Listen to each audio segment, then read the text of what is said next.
convoy of Russian T-80 tanks exploded one by one while fleeing as it was attacked by Ukrainian forces.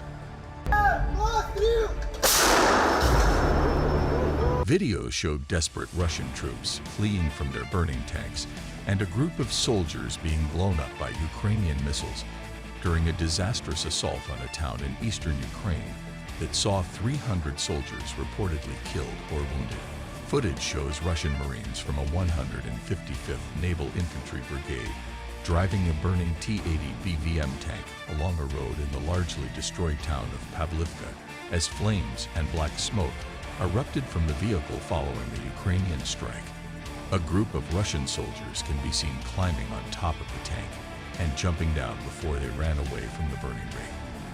Another astonishing video shows dozens of Russian soldiers packed closely together running into a deserted house in the town.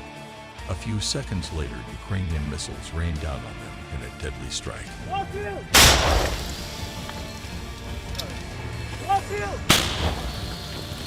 Further footage shows Russian soldiers driving their tanks through minefields with their vehicles erupting into flames one by one.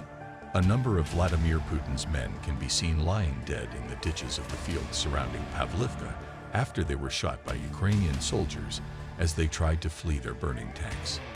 The video showed just how much of a calamity Russia's assault on Pavlivka was earlier this month and provides further evidence of Russian generals treating their recruits as cannon fodder.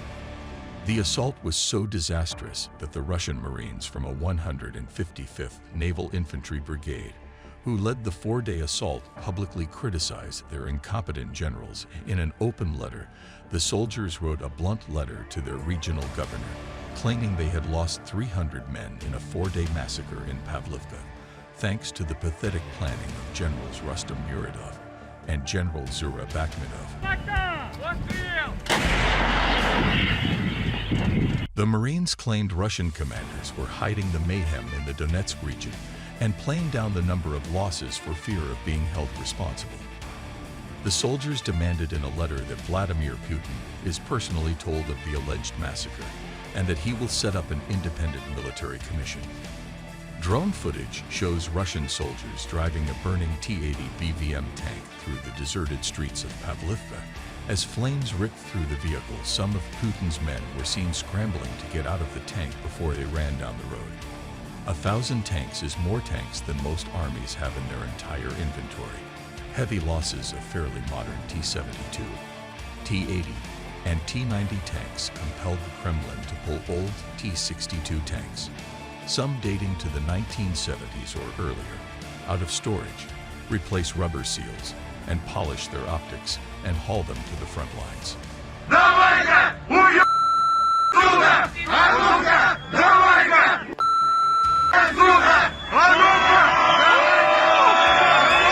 Footage appeared to show thousands of mobilized Russian soldiers staging an extraordinary mutiny against the general for sending them to the front line with a lack of supplies and equipment. Major General Kirill Kulikov faced chants of "Get out of here, shame on you," and "Down with Putin's regime," as thousands of mobilized men joined a protest at the training base in the city of Kherson, southwest Russia, on the night before they were due to be sent to the front line. Soldiers who led the mutiny told superiors they could not fight because they had endured weeks of water shortages and scarce rations, and now they were going to be sent into battle with rusty old machine guns from the 1970s.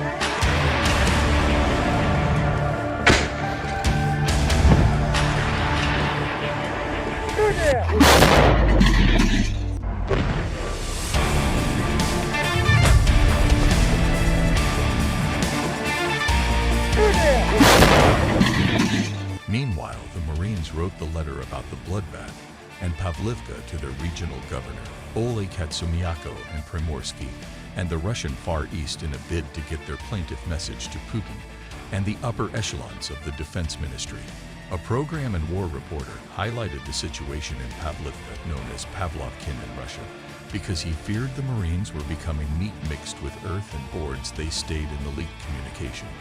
Yet again, we were thrown into an incomprehensible attack by Generals Rustam Muradov and Zurab Ahmedov, so that Muradov could get bonuses from Chief of the General Staff, Valery Gerasimov, and his promised Hero of Russia medal.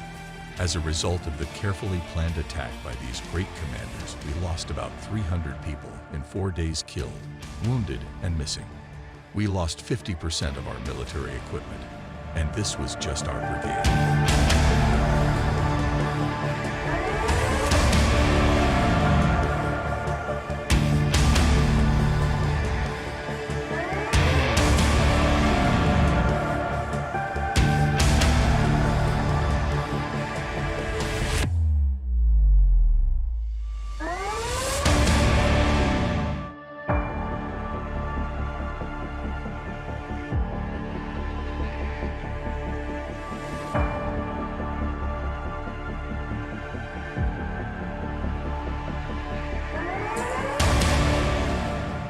By contrast, the Ukrainian army as of September 1 had written off 249 tanks, mostly T-64s.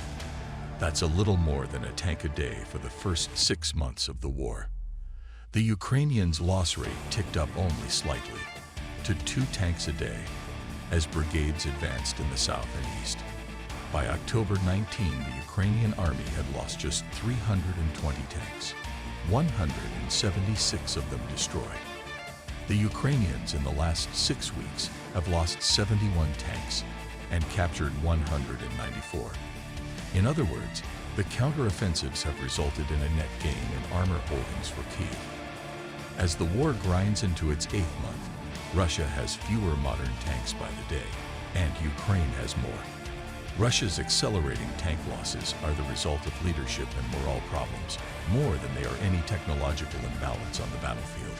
Half of the tanks the Russians have written off since early September were abandoned by their crews and seized by the Ukrainians. The Marines added, "The enemy is destroying our men on the evacuation routes. Pavlivka is also lower than Eblater from where they attack us." The Marines appealed to the governor how long will mediocrities like Muradov and Ahmedov plan military operations for the sake of their reports and for receiving awards at the cost of so many lives.